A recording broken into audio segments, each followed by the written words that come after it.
সম্মানিত মৎস্যচাষী ভাই বন্ধুরা, দেশ ও দেশের বাইরে থেকে যে যেখানে বসে আজকে আমাদের অরিজিনাল বলি জাতীয় থাই পাঙ্গাস মাছের পোনা ভিডিও দেখতেছেন তাদেরকে অসংখ্য অসংখ্য ধন্যবাদ। চাষি ভাইরা, আপনাদের কাছে একটা রিকোয়েস্ট, আমার চ্যানেলে নতুন হয়ে থাকেন অবশ্যই চ্যানেলটি সাবস্ক্রাইব করে দেবেন নিত্য নতুন ভিডিও পাওয়ার জন্য। যারা যারা চ্যানেলটি সাবস্ক্রাইব করেছেন তাদেরকে অসংখ্য অসংখ্য ধন্যবাদ। চাষি ভাই দেখতে পাচ্ছেন থাই পাঙ্গাস মাছের মধ্যে এক একটা সাইজের এক একটা মাছ। চাষি ভাইরা চাইলেও আমাদের কাছ থেকে যে কোনো সাইজের পোনা নিতে পারবেন। আমরা চাকনি জানলে গেডিংয়ের মাধ্যমে এক সাইজের পোনা বিক্রি করে থাকি। এ দেখতে পাচ্ছেন, যারা দেশের যে কোনো প্রান্ত থেকে সংগ্রহ করতে চান আমাদের কাছ থেকে সংগ্রহ করতে পারবেন। দেশের যে কোনো প্রান্ত থেকে, দেশের যে কোনো জেলা থেকে সংগ্রহ করতে পারবেন। চাষি ভাই যদি সংগ্রহ করতে চান তাহলে আমাদের টাইটেল ও ডিসক্রিপশন বক্সে নাম্বার দেওয়া আছে, এই নাম্বার ইমো হোয়াটসঅ্যাপ আছে, চাইলেও যে কোনো সময় দেশের যে কোনো প্রান্ত থেকে সংগ্রহ করতে পারবেন। চাষি ভাইরা, খেতে খুবই সুস্বাদু পুষ্টিকর একটি মাছ বলি জাতীয় থাই পাঙ্গাস মাছ।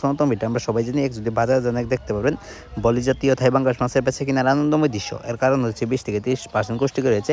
আপনারা 4 থেকে 4.5 মাসে বাজারজাত করতে পারবেন। যদি আপনারা লাখ টাকার আয় করতে চান তাহলে এই থাই পাঙ্গাস মাছের পোনা চাষ করেন পুকুরে, 4 থেকে 4.5 মাসে বাজারজাত করতে পারবেন। চাষি ভাইরা, এ দেখতে পাচ্ছেন কত সুন্দর এক সাইজের থাই পাঙ্গাস মাছের পোনা, খেতে খুবই সুস্বাদু পুষ্টিকর একটি মাছ থাই পাঙ্গাস মাছ। এটা আমরা সবাই জানি। চাইলেও চাষি ভাইরা আপনার থাই পাঙ্গাস মাছের পোনা না চাইলে থাই পাঙ্গাস মাছের রেনু ছাড়তে পারবেন। আমাদের কাছে রেনু আছে, চাইলেও নিতে পারবেন। আমরা অক্সিজেনের মাধ্যমে দেশের যে কোনো প্রান্তে খুবই যত্ন সহকারে হোম ডেলিভারি করে থাকি, একটা মাছের ক্ষয়ক্ষতিও না। চাষি ভাইরা, এই মাছটি রেনু চাষ করলে অবশ্যই পুকুর প্রস্তুতি করতে হয়। পুকুর প্রস্তুতি কীভাবে করবেন সামান্য একটু বলে দিই। নতুন চাষি ভাইরা অবশ্যই বুঝে না, পুরান চাষি ভাইরা জানে কীভাবে পুকুর প্রস্তুতি করবেন।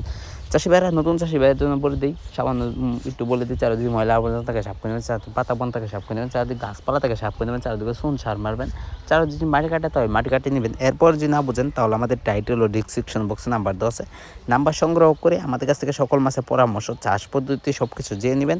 সকল মাছের পোনা সংগ্রহ করতে পারবেন দেশের যে কোনো প্রান্ত থেকে, দেশের যে কোনো জেলা থেকে। চাষি ভাইরা, আমার চ্যানেল নতুন দেখেন অবশ্যই চ্যানেলটি সাবস্ক্রাইব করে দিবেন নিত্য নতুন ভিডিও পাওয়ার জন্য। আর যারা করে আছেন তাদেরকে অসংখ্য অসংখ্য ধন্যবাদ। আজকে আর বেশি কিছু বললাম না, আজকে পর্যন্তই। সবাই ভালো থাকবেন। আল্লাহ হাফেজ।